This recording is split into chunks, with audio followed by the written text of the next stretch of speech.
Monkey D. Dragon has finally overcome his deadbeat father allegations, as for over 18 years, Dragon has been spying and following Luffy around so that his revolution to change the world can begin. Every single action that Kuma has made to save the Straw Hats now all makes sense, as Oda in One Piece chapter 1101 revealed Dragon's biggest weakness and why he pretended to get milk, vanishing to never meet Luffy. You know, that's a bit like us, as we kind of disappeared with our weekly reviews too. Listen, the reason we didn't cover Oda's peak fiction in the past few weeks was because I got addicted to Honkai Impact Third. It's a new gen 3D cross-platform anime action game from Hoyoverse. There's a ton of ways to play, from mini-games, full-scale expansion, and open-world exploration. So you guys understand my absence, right? Well, this obsession has gotten pretty bad as of late, because their new 7.1 update has introduced my favorite characters, Gracio's new battle suit. In it, she can deal higher damage to SD types, and more importantly, she wields a laser saber. There's also new amazing events where by taking part in them, you can get crystals, energy devices, Honkai shards, and more. But now, it's time for the holiday events with Christmas and New Year's. If you join, you will get 15 pulls for free. More bonuses like crystals, character fragments of Jade Knight, and Miss Pink Elf. By logging in during the 7.1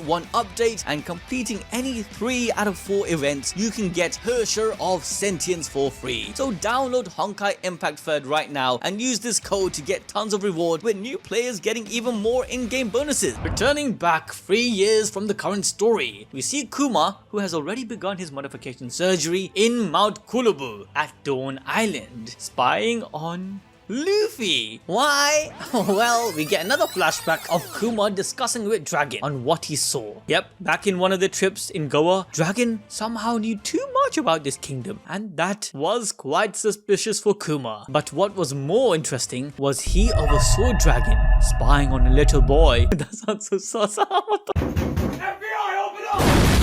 Spying on a little boy, always visiting him in a village outside of the country. Dragon responds in a tsundere fashion, telling Kuma that trying to peer into his business is the same as killing him directly. This is where Dragon reveals that this boy he's watching over is none other than his own child. Dragon states that a parent's child is their weakness. Kuma understands and backs off. This message would stick with him many years going down the line. Now, we have only seen Dragon in a cold manner, where he's always looking at the bigger picture with barely any emotions. But with this one panel, Oda just gave us so much depth to his character. He does care about people around him, especially his family, but he understands that if he wants them to live happy lives, he has to sacrifice his time with them in order to keep them safe from the dangers that the world government and Emu pose. However, even Dragon, the man who didn't risk it all to save Ginny, couldn't keep the love for his child in check.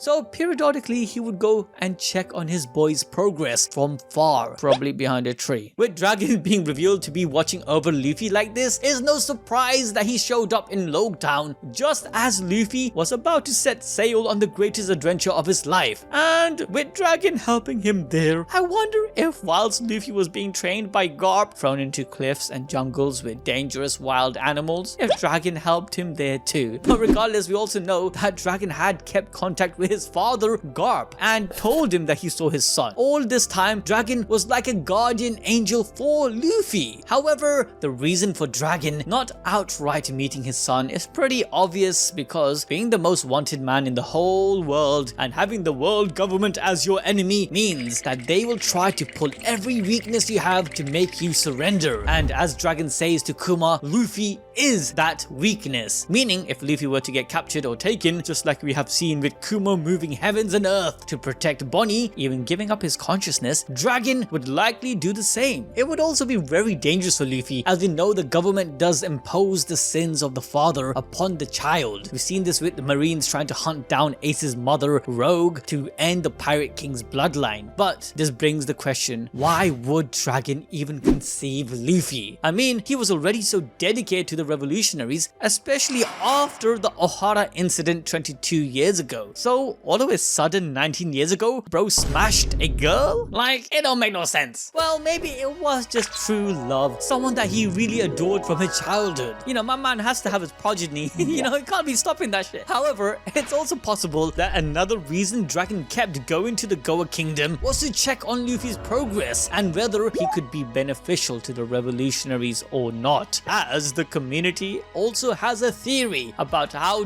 during Luffy's birth his DNA could have been altered by Dragon and Vegapunk to mimic the properties of Joy Boy, which in the future is the reason why the Hito Hito no Mi model Nika ended up seeking him out, because we know from chapter 1044 the fruit was running from the government's clutches as if it knew they weren't meant to have it. So Dragon, who was a former high-ranking marine and knowing the secrets of Nika from his time at Marijoa and knowledge from Kuma, tried to give Luffy a Nika buff. However, after Luffy was born, his love for his child was so great that he didn't want to impose upon his own ideals, just like his father Garp has done by turning him into a marine. So he let Luffy be in Fuchsia Village, where he could form his own sense of justice. Well, I don't know about this theory, as Luffy being a test tube baby is mind-blowing, but this is One Piece. Regardless, as Dragon's deadbeat dad allegations gets cleared, we come back to Kuma, overhearing a 16-year-old Luffy training, saying how he will be ready for whenever someone will try to take his crew away from him. This statement later sticks with Kuma as he protects Luffy's crew from Kizaru, who was about to do exactly that. But just as Kuma was leveling up his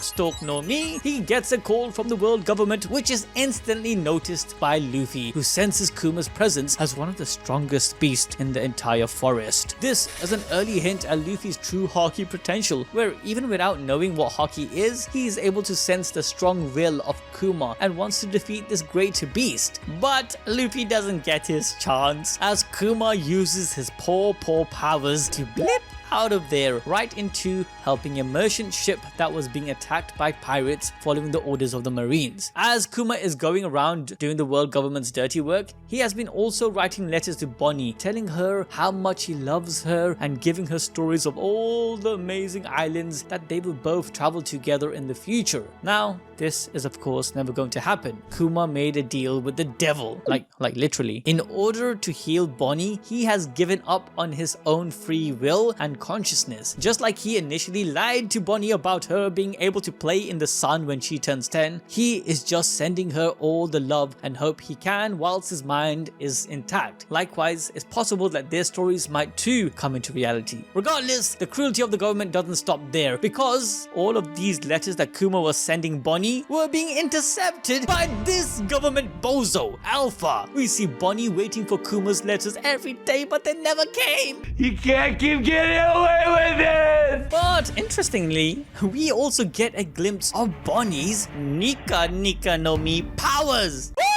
Well, not exactly, but we'll get to that in a bit, because first we move to Kuma, who visits Vegapunk's lab again, where he meets Tossi's clone, who makes an interesting remark asking which one has more of a checkered fate, a human with no consciousness or a clone with consciousness. Now, this statement is thematically in line with the arc, which tries to tackle the pitfalls of technology. Since the real Stussy is still alive, clone Stussy is simply a placeholder, and if more clone Stussy can just be created over and over again, then she is simply expendable, meaning her value as a human is logically diminished if they can just clone another one. We see this callous viewpoint to cloning with Sanji's father Judge in regards to his Germa clone army, where each and every soldier is nothing but fodder with no freedom at all, since their values to Germa is like that of a crate of ammunition or just another simple weapon. Here we also learn that Vegapunk's big ass head is gone and replaced with the apple antenna, meaning all of his satellites are active at this point, or at least some of them. Bringing us back to Vegapunk, who interjects, telling Stussy that she is human. After all, Vegapunk is betting on this fact when separating his consciousness in the other clones. But Kuma isn't at Egghead for sightseeing. He is there for more modifications to his body and mind. Vegapunk says that soon Kuma won't have any memories or emotions left, but he will keep Kuma's consciousness active until the very last minute, where only 1 year remains until this surgery is completed. defeated. This is the reason the Straw Hats got away at Thriller Bark and Shabodi, as Kuma, after witnessing Dragon's son in Dawn Island, imprinted in his consciousness that Luffy is his friend's dragon son. So he helped him, just like Dragon had helped his daughter through Vegapunk. Now there's also the idea that Kuma, once he saw Luffy at Dawn Island, straight away understood Luffy has the power of Nika. Seeing him stretch his body and be rubbery was a sure hint to this. But during this year, we not only saw Kuma helping the government, but also the revolutionary army. However, he would never talk to them at all. This is a man who was duty bound to be a dog warlord for the sake of Bonney, whilst at the same time, since his consciousness is barely intact, is trying to wash away those sins by helping the revolutionaries. Back in Sorbet Kingdom though, Bonney celebrates her 9th birthday, but she still hasn't received any letters from Kuma. After a year, at age 10, Bonney is finally healed and can walk into the sun just as Kuma had promised her all those years ago. However, Alpha won't let Bonney leave. So our sweet old granny Connie finds out that Alpha is actually a CP agent who was there to keep Bonney as a hostage. So she hatches up a plan to take Bonney to the sea, uniting her with her father once and for all. They fix up a fisherman's ship and convert it into a pirate ship, decorated like a pizza, similar to Bonney's ship in the current story, the Margarita. But I don't think they're the same one yet. Oh, and Bonney in the current story is likely just 13 to 14 years old. Luffy is around 7 years older than her, which means somebody gotta call the FBI on Sanji.